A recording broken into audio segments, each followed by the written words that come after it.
Organizzato in collaborazione con Fise Veneto con Luca Moneta. Parliamo di etologia anche, o soprattutto. Qual è il messaggio che vogliamo fare arrivare a chi ci sta ascoltando e chi ama i cavalli o che forse sta cominciando a conoscere i cavalli? Sì, io sono un cavaliere di salto ostacoli che ha fatto un percorso un po' particolare e ho lavorato tanto sull'aspetto, diciamo, circense dell'addestramento dei cavalli, per cui mi occupo molto sull'aspetto delle emozioni e la testa del cavallo, cioè del fisico, e ho combinato un po' queste sfere che magari non tutti hanno approfondito, che conoscono particolarmente, con la finale disciplina del salto ostacoli. Perché fare il salto ostacoli, al cavallo per esempio, piace saltare? E diciamo che i cavalli nascono per vivere in branco e stare in lavoro, per cui tutto quello che riguarda il rapporto con l'uomo, eccetera, è sicuramente una cosa innaturale per loro, così come il salto ostacoli. Alcuni cavalli sono più predisposti, altri meno, però diciamo che con un buon addestramento si può far sì che i cavalli piaccia il loro Può sembrare banale, interessante, al cavallo piace. ne ho le competenze per poterlo dire anche nel mio sport. La sua impressione, la sua sensazione. Penso che ci sia cavalieri che sappiano addestrare i loro cavalli in un certo modo e riescono a far sì che i cavalli piaccia quello che fanno e altri magari che usano sistemi diversi. Dato che siamo noi a chiedere delle cose a loro, cosa dobbiamo fare, cosa dobbiamo imparare a fare, come dobbiamo imparare a rapportarci con il cavallo per farlo stare bene? Secondo me intanto dobbiamo partire dal presupposto che quando il cavallo non fa qualcosa, i motivi principali per cui non fa qualcosa sono perché non capisce, o perché ha paura, o perché è male. Fondamentalmente il cavallo farebbe qualunque cosa nel momento in cui è a suo agio, sta bene, è in una situazione di relazione con noi. Quindi secondo me la cosa più importante è quella di ricordarci sempre che quando ci troviamo in difficoltà di avere pazienza, di metterci un'empatia nella sua testa e capire il suo punto di vista, quindi riproporre le cose in un modo diverso, con più calma o con più fantasia, fino a quando il cavallo non decide lui di fare quello che a noi fa piacere.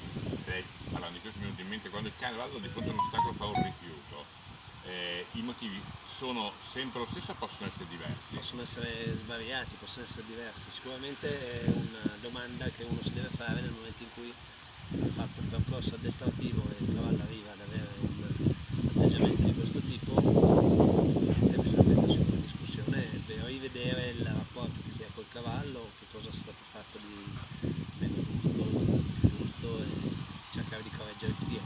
Io penso che comunque sia parte del gioco per incontrare le difficoltà, l'intelligenza sta proprio nell'utilizzarle come strumento positivo per migliorare la relazione e l'addestramento. Abbiamo parlato di questo stage qui oggi a Marcon, qual è la prima cosa che ha detto alle persone che sono venute ad ascoltarla e incontrarla? Gli ho fatto i complimenti perché indubbiamente quello che faccio io è una cosa un po', Un po' diversa. sì, insomma, un po' innovativa, un po' anche strana per certi punti di vista, un po' anche che va un po' fuori dalle righe, per cui li ho complimentati per la loro audacia. E dopo di questo però veniamo al concreto, allora, la prima cosa che ha cercato di trasmettere. Ho cercato di far rivedere il cavallo da un altro punto di vista, cioè dal punto di vista del cavallo. Qui ho incominciato a farli lavorare con i cavalli in libertà e a capire come i cavalli si relazionano tra di loro e come far sì che un uomo possa mettersi in contatto con un cavallo affinché questo cavallo risponda in modo veloce, leggero e sia rilassato, sia confidente nell'uomo già in un approccio da terra. È più difficile insegnare a un essere umano a saltare un ostacolo con un cavallo o a rapportarsi con i cavalli in questo modo? Secondo me, a me viene molto più facile che i cavalli, perché i cavalli sono molto più semplici, molto più logici, situazioni Che sono più complesse. logici di noi, non c'è dubbio. È difficile dubitarne. Soprattutto poi, non lo dico, È difficile non lo dubitarne. dico.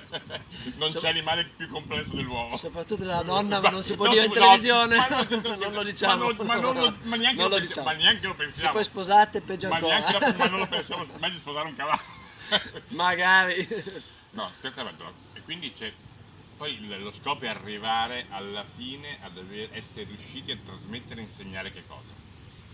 Ad avere una chiave per poter comunicare, perché alla fine la cosa più importante non è addestrare, insegnare tra virgolette un compito o un esercizio, ma avere una chiave per comunicare, far sì che il cavallo si relazioni con noi in modo tale che non abbia assolutamente paure, che non abbia assolutamente timori, ma che si senta un nostro compagno e collaboratore. Ultima cosa per fare un esempio, qual è una cosa che lei soprattutto ha imparato dai cavalli? L'atteggiamento. Secondo me la cosa che mi hanno insegnato di più è proprio l'atteggiamento. I cavalli non hanno mai tra di loro emozioni come le nostre, come la rabbia, come il nervosismo, come lo stress. Loro sono molto centrati, molto coerenti con quello che dicono i loro compagni di branco e i loro simili, per cui riescono a essere molto efficaci e determinati con una pace interiore incredibile. Lei vedrà due cavalli che discutono per andare a bere o mangiare, e il cavallo dominante dirà al cavallo tu mangi dopo di me, ma senza nessun tipo di rancore, sono più umani di tutti. Quindi alla fine potendo scegliere totalmente, dovendo rinascere, meglio rinascere uomini o rinascere cavalli? Rinascere uomini, perché i cavalli conoscono gli addestratori un po' così spesso. Grazie mille, buon Grazie a lavoro, voi, grazie. arrivederci.